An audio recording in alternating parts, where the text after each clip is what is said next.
Hi, you're welcome to the third tip, which is titled The Similarity and Difference Between Lactic Contractive and Lactic Partitive.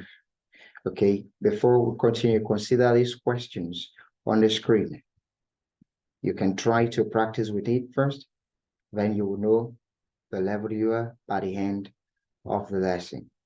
We have common questions there, just 5. All right, now before we go into the similarity and difference between lactic partitive and active contractive, you need to understand where we are coming from. We are still under article, okay? And for this one, lactic indefinite, all right, has to do with something that is indefinite, that is not specific, all right, indefinite article. And just as we have for, you remember that lactic contractive goes hand in hand with lactic definite article, because, you know, I told you that you'll be contracting A plus le, that will give you O, okay? So that means that lactic definite and lactic contractive, they are at par. But this other one, for lactic partitive, you need to understand lactic indefinite before we now go into lactic partitive. So, and lactic indefinite is as gender. So we have the masculine singular, on, okay? That is simply a or an, just like your English, a or an, but we have variants, okay? So, and the masculine variant in French is on, okay? Then that of feminine is oin. It simply means a or an. That means that every noun that you want to qualify, okay? If it is masculine, in indefinite sense, you use on. If it is feminine, in indefinite sense, you use oin, a or an. Then we have example on the screen there. We have un homme, okay, un garçon, a boy, un avion, an aeroplane, only. You understand that I didn't pronounce T at the back there, so it's a rule in French. So only a bed.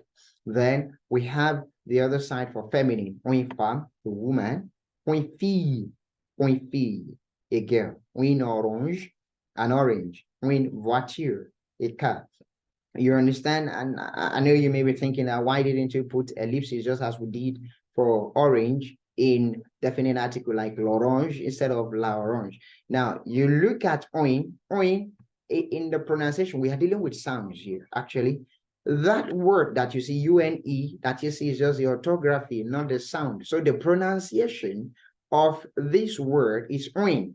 So when you join it together, oin or what ends oin in the transcription, in the oral sense, is not a vowel, it's a consonant, N, all right? Oin, or the E is silent there, all right? So we can use it, you can use oin with other nouns that start, other feminine nouns that start with vowel sound, and it will work. You don't need to do any ellipses. You don't need to remove the E and put apostrophe. We don't do that. We only do that for definite article, as we learned in the first tip, all right? So then we have une voiture, a car.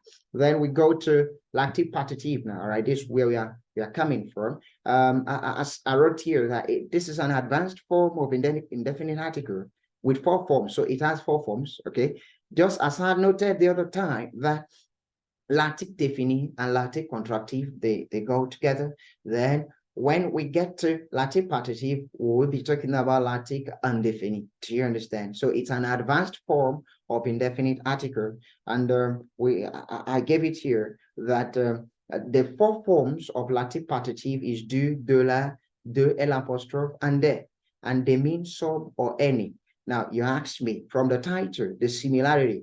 What is the similarity between lactic partitive and lactic contractive? The orthography is a similarity. When you look at them, they look very the same. But, in orthography, the written form. But the meaning, the sense now is different. That is where we have difference. So they have differences in the meaning, okay, or they are similar in orthography, okay. For example, in active contractive, okay, we said that do, we mean of the, or from the, right? But in lactic partitive, do, we mean some or any. Now, I wrote here, notez bien that it does not have the same sense as l'article contractif, which indicates to the, or at the, or from the, okay? E.g., if you say du thé means some tea. It means some tea, okay? And that's masculine singular. Tea is uncountable.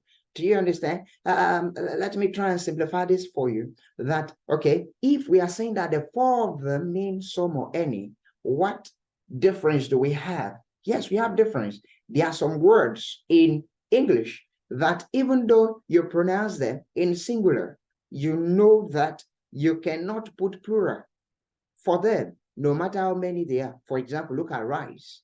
Rice, you cannot say, I am eating rices. No, who does that? Okay, that's not correct. So say I'm eating rice, no matter the amount. Why? Because it is uncountable. So if you are talking about a noun, all right, that is uncountable, and that noun is masculine, you will use do.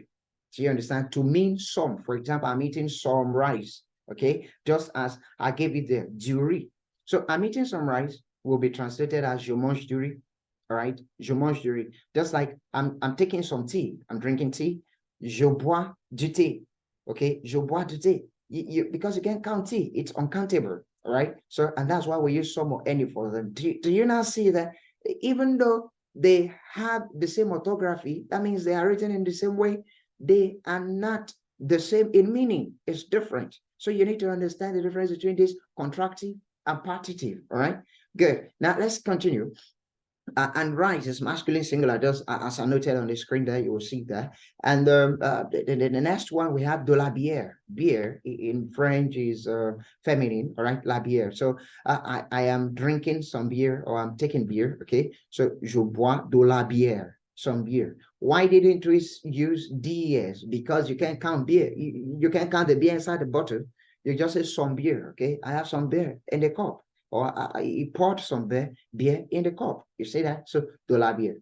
Good. And de l'alcool, we have another one. Now, why are they saying l'alcool here? Because alcohol, of course, you know that that one is uncountable too, and it starts with what do we say? It starts with vowel sound, right? So de l'alcool, some alcohol, masculin, singulier, right? Then we have the plural, des oranges.